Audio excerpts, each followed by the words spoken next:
If we could get to the moon in the 1960s, No way. why does it seem so hard to do it now in the 21st century? Like we've all seen, or remember, the 1960s. We had giant computers that could now fit inside of a little calculator, let alone the computing capacity of your smartphone. We had technology that is laughably out of date by today's standards, and we just did it. And yet now it seems almost impossible. Like we've been trying to recapitulate it for almost 2 decades now. Like we've been hearing for decades, oh, we're going back to the moon. NASA's we're headed back to the moon. More people on the moon. It's taking forever. Our current plans are bloated, horribly late, over budget, and it seems like it's getting worse. What's going on? Well, to set things up, let me paint the picture of the difference between the 1960s and 70s Apollo missions and our current strategy with the Artemis project. So let's start with Apollo. On July 16th, 1969, we made history. At 9:30 in the morning, the Saturn V rocket, the largest, most powerful rocket ever built, ignited. Capable of over 34.5 million newtons of thrust at launch, the Saturn V hoisted 48 tons of fuel, equipment, landers, life support systems, communications gear, a command module, a descent module, an ascent module, and 3 human beings into space. It was a 3-stage rocket with the first 2 stages igniting, burning, and detaching, before lofting the remaining spacecraft into a stable parking orbit around the Earth. After a couple orbits, the 3rd stage ignited its own smaller rockets, boosting the spacecraft towards the moon. While in transit, the spacecraft separated into 2 components, a command and service module and a lunar module. That lunar module spun around and reconnected. It was a better configuration for the relatively easy transit through empty space after the rigors of launch.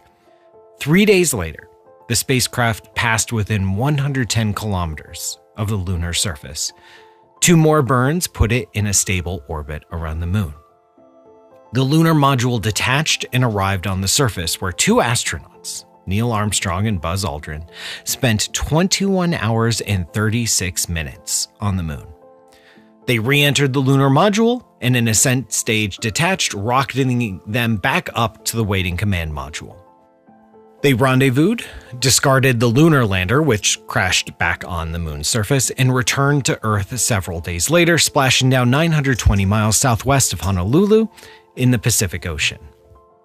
That feat would be successfully repeated 5 more times before the Apollo missions came to a close in the early 1970s. That was over 50 years ago.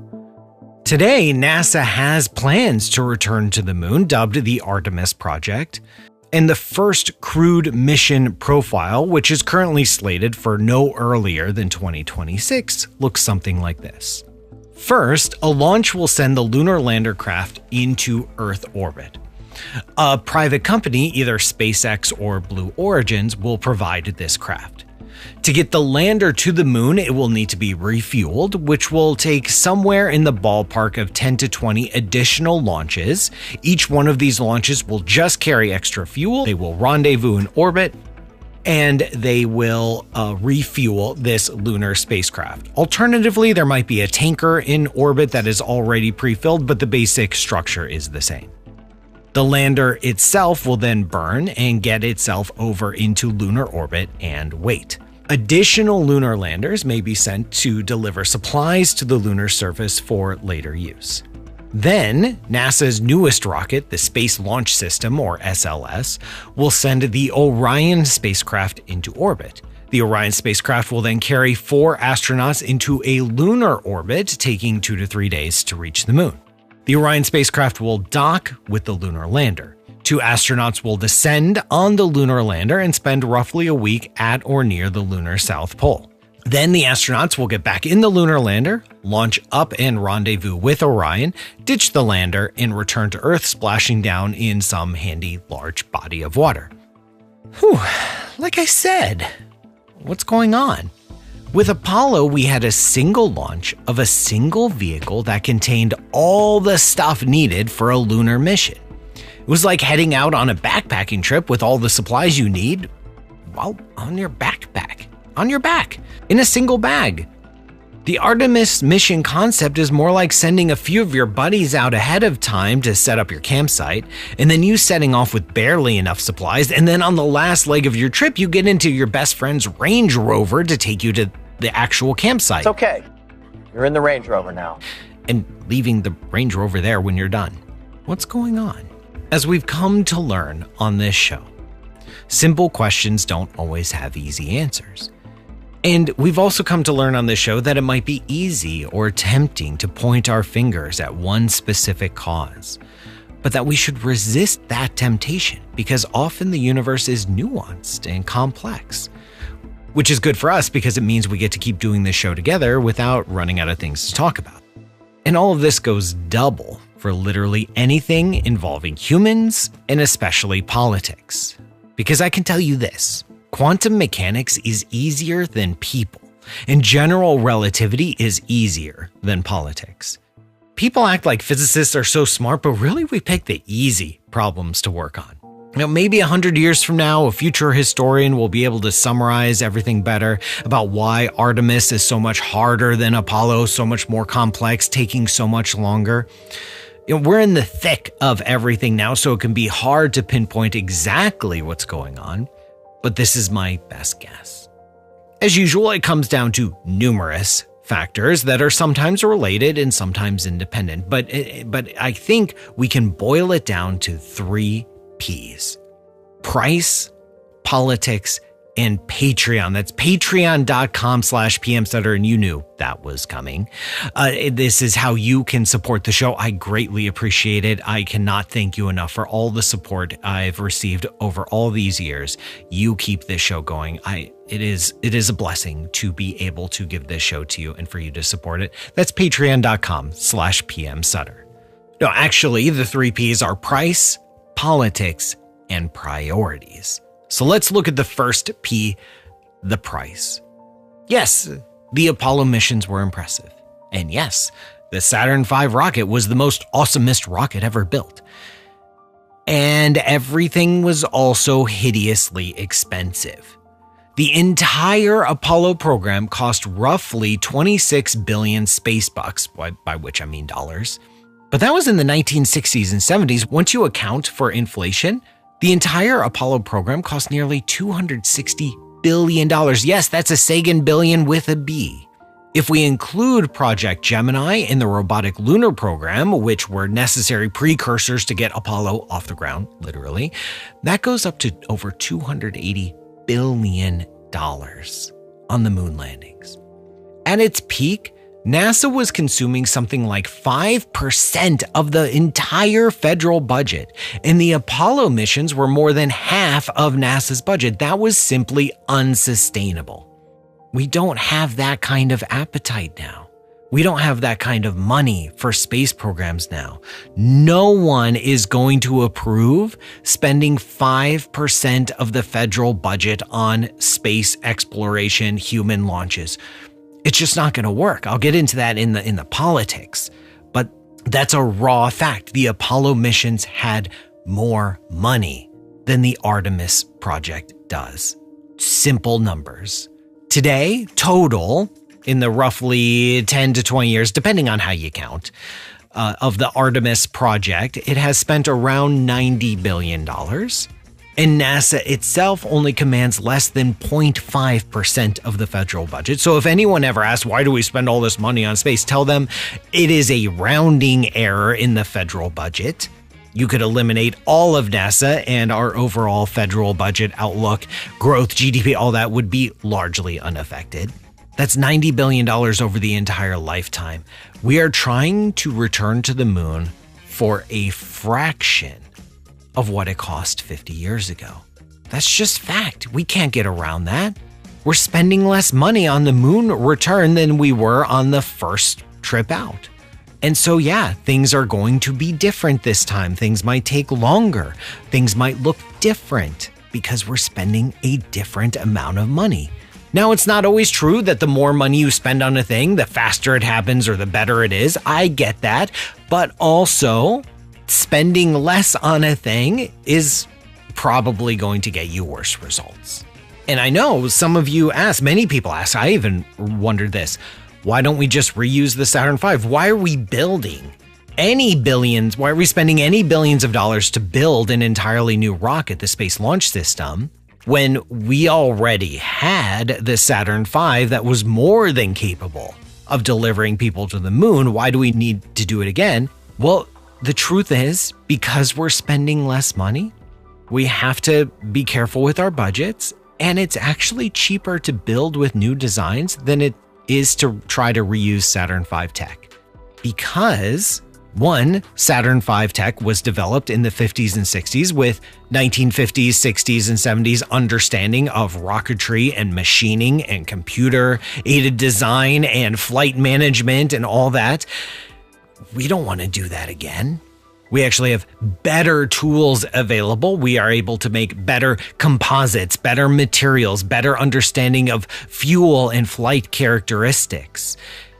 It would be more expensive to take 1960s technology and try to fit it into a 21st century mission than to just build a brand new rocket. And yeah, there are blueprints, there are books, there are schematics, there are designs, but most of the knowledge of building something, especially like a rocket, which is among the most complex machine ever invented by humanity, most of that knowledge is in people's brains. It's in their heads. The tiny little fixes. Oh yeah, you got to turn the valve this way, or you know, the thing says we need to go to this tolerance, but actually we need to go a little bit over here to make it fit. Like there's just so much built-in human knowledge that only exists in people's brains that never makes it into a document or a piece of paper or a schematic. There's so much know-how when you have thousands of human beings working together on a project. Each one of those people, individuals, brings their own set of knowledge. They gain their own knowledge, they gain experience, and they apply it, and it never gets written down. And so we can't just look at the blueprints of a Saturn V and do it again, because most of the tiny, tiny little details, and anyone who has ever worked on a large project knows exactly what I'm talking about. We would have to relearn all of that again. We would have to teach ourselves how to build a Saturn V again. The blueprints and the documents and the designs simply aren't enough. And when you look at it, that kind of a daunting task, you say, well, let's just build a new rocket anyway. It's going to be cheaper. The second reason is politics. Closely aligned with the price, the Apollo missions were a point of national pride and competition against the Soviets. That's what fueled the national appetite. It's really hard to get a country full of people, especially a large country with hundreds of millions of people, to spend 5% of all their money combined on a single thing. There are very, very few things in any nation that meet that kind of bar. And for a brief period of time, NASA did, because, man, we want to stick it to the commies, right? We want to show them who's boss, who's more technologically superior, which way of doing things is better. We want to get to the moon first. It became a nationwide priority, and we put our money where our mouth was. We spent a lot of money on it. Nowadays, returning to the moon is not a point of national pride or competition. And that's not necessarily a bad thing. Like I said, spending 5% of the federal budget on Apollo missions, well, great, was unsustainable. We were never going to do that for the long haul. And we can see what happens once we got to the moon.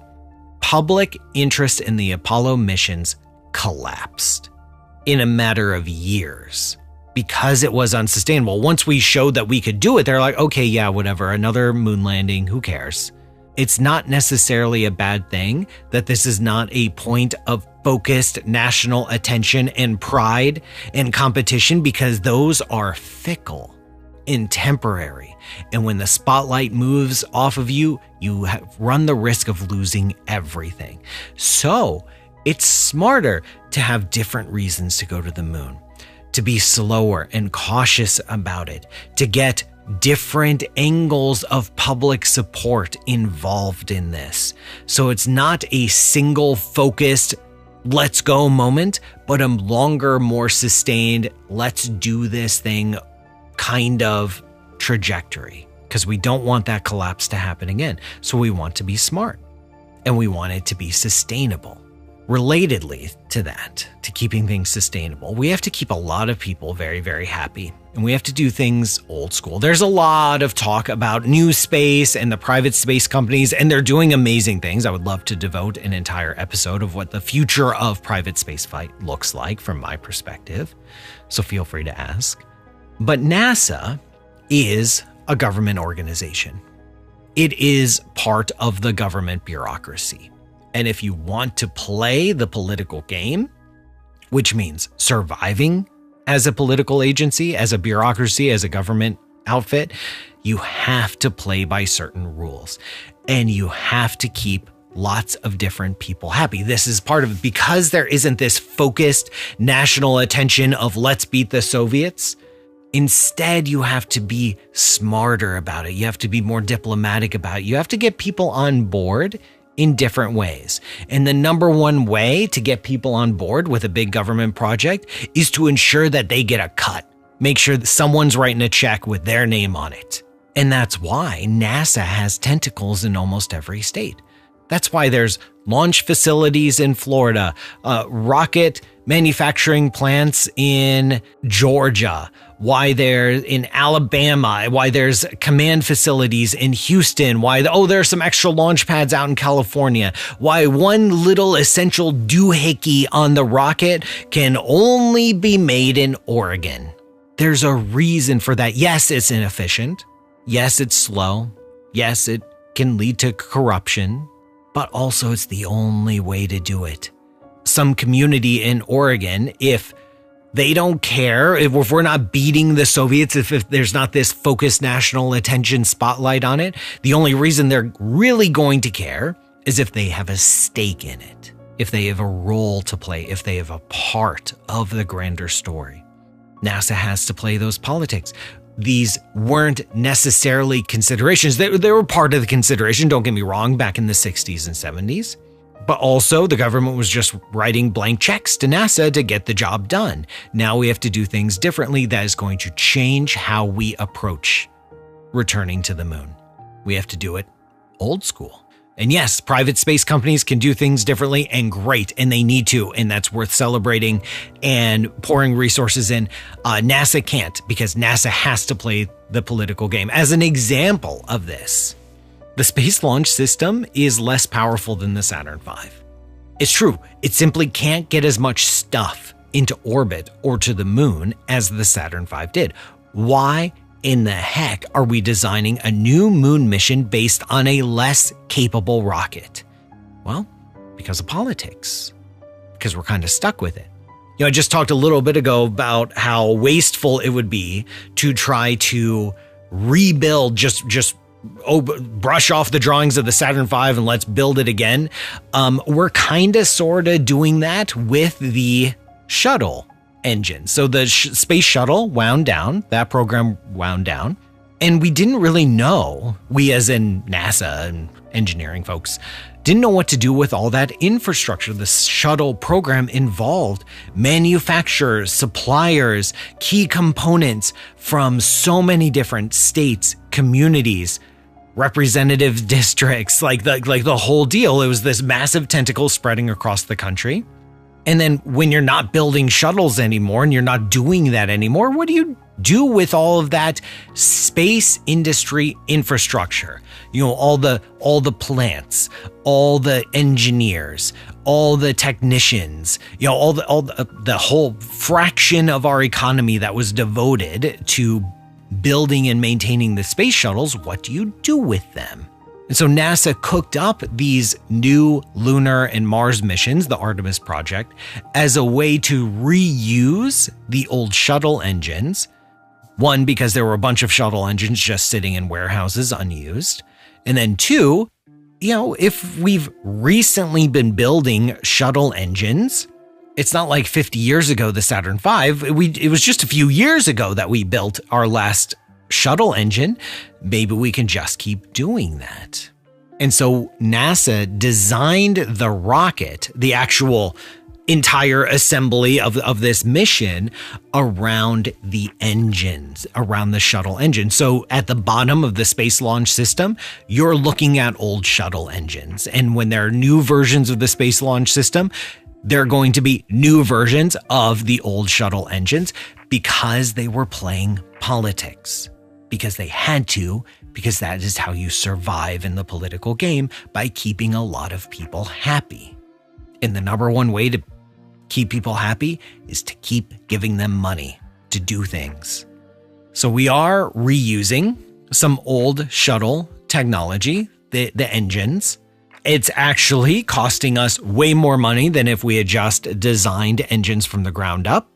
It is affecting the entire mission profile because we have weaker engines. We have a weaker rocket than we did with Saturn V, and that limits what we can do. We simply can't get the whole package up in a single launch like we did with Saturn V. We can't do an entire lunar mission based on the Space Launch System because it doesn't have enough oomph. It can't get enough stuff over to the moon to make it happen. So we need a more complex mission with more components. We need other partners.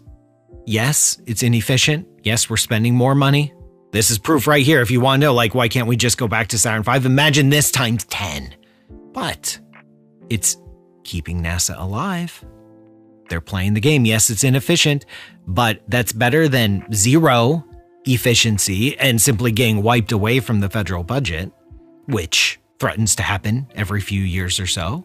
And this is another line of thinking. One could argue that it's a great thing that we kept all that shuttle infrastructure in place, all the engineers, all the technicians, all the know-how in place.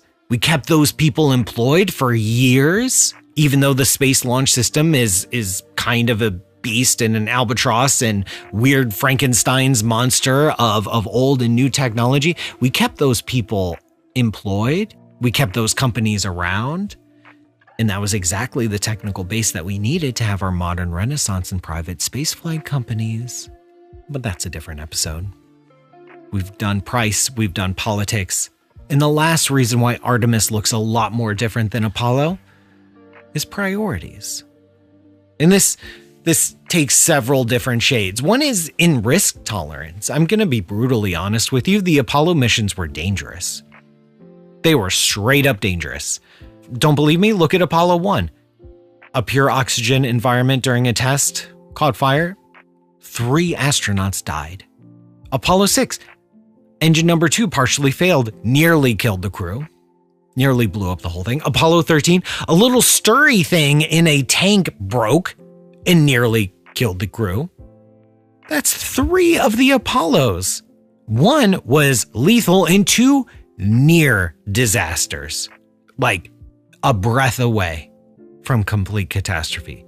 We were testing these rockets and complex machines as they were flying. The public and political desire for risk, the tolerance for risk, is way, way lower than it was in the 1960s.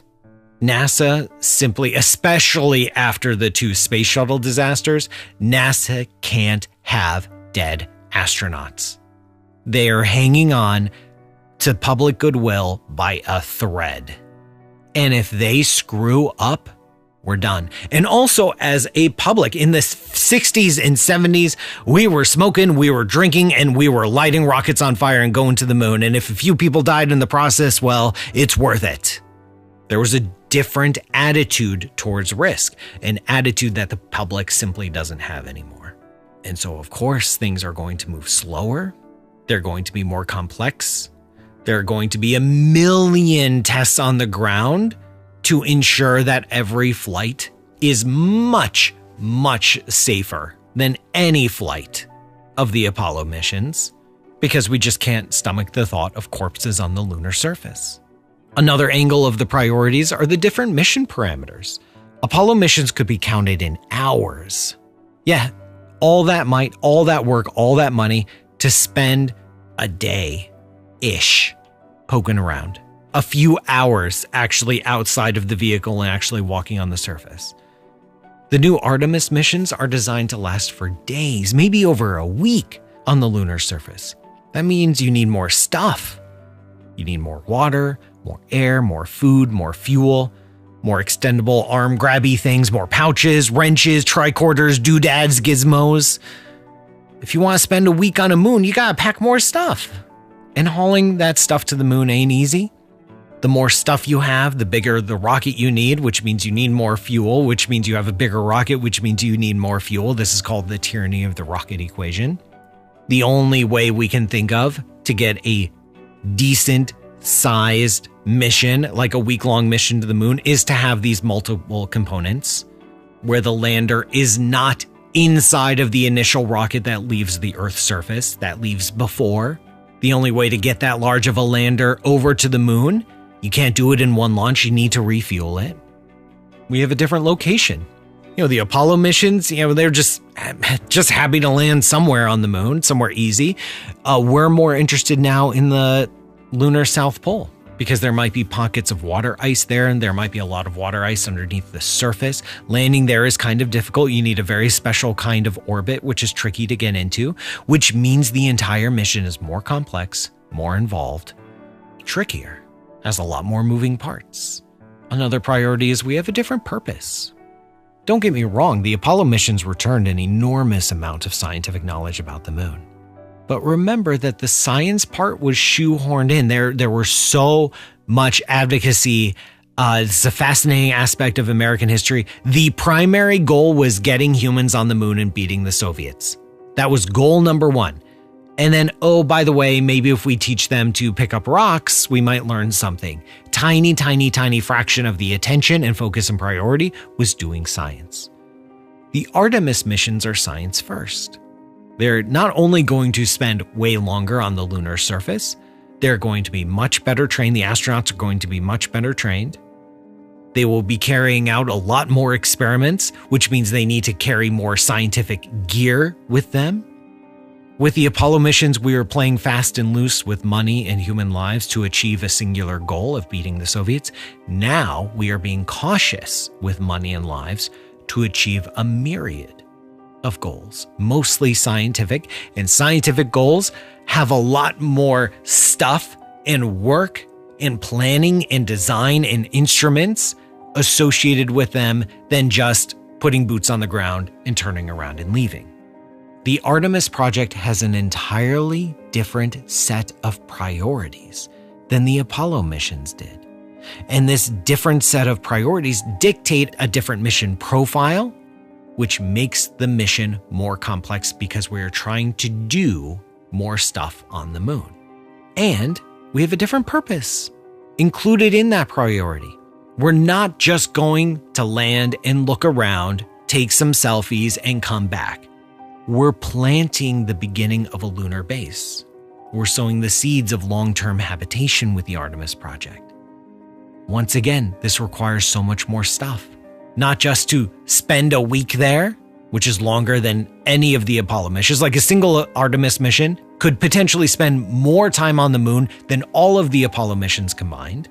But we also expect our astronauts to start building stuff, habitats, walls and roofs and water filtration devices and porta potties and all this stuff, vending machines, because we want to lay the first step to long-term habitation that requires more stuff, that requires a more complex mission. And then when you weave it together with the fact that we're spending less money on Artemis than we did on Apollo, that we live in a different political climate where there isn't a singular national focused will, where instead we have to be much more careful. We have to make sure there are a lot of people on board with this in different ways. We had to reuse some of our shuttle technology just to keep those people on board so that NASA wasn't outright defunded. That limited what we could do with our rocket, the Space Launch System, which is weaker than the Saturn V. And so you need to involve a lot more components. Artemis is a lot more complex than Apollo, and that's not a bad thing. Yes, there are going to be delays, setbacks, inefficiencies, bloated budgets, because we're doing things differently now. And that's not necessarily a bad thing. There's a side goal here.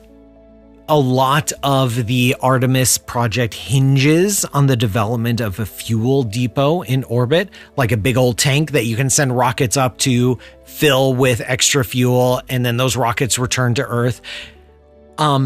That is more complex than necessary than we need for now for the initial Artemis missions. That's for sure. But it's essential for the future exploration of the solar system.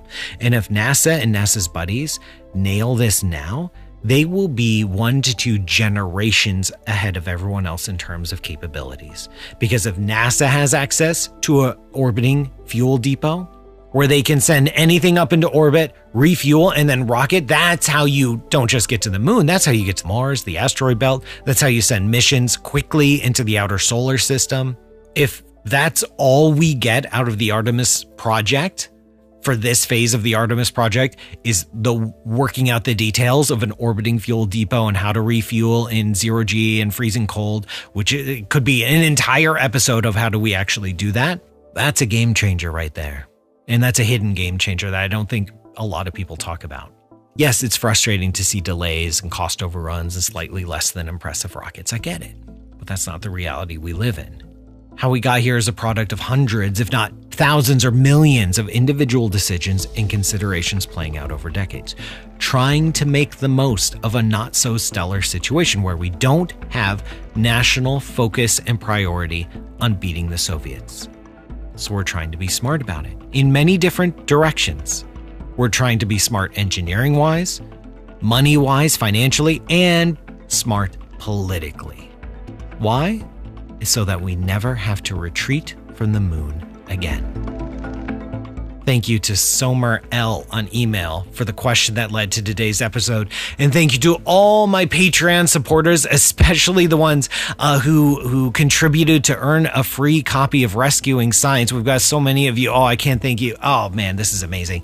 We've got Justin G, Chris L, Lothian 53, Barbara K, Alberto M, Duncan M, Corey D, Stargazer, Robert B, Tom G, Nyla, Bike Santa, Sam R, John S, Joshua Scott M, Rob H, Lewis M, John W, Alexis, Gilbert M, Rob W, Valerie H, Demetrius J, Jules R, Mike G, Jim L, Scott J, David S, Angelo L, William W, Scott R, Dean C, Miguel, BBJJ108, Barrel Wires, Heather, Mike S, Michelle R, Pete H, Steve S, Nathan, and Wawat Bird.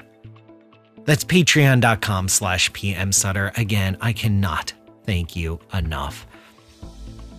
It is a distinct honor to be able to share all of these wonderful stories about the universe with you and to be supported in that. Please keep sending me questions. Drop a review on iTunes or Spotify. That really helps the show's visibility. In the meantime, send me more questions. That is by far the most important thing. That's hashtag AskASpaceman, askaspaceman@gmail.com, or just the website askaspaceman.com. And I will see you next time for more complete knowledge of time and space.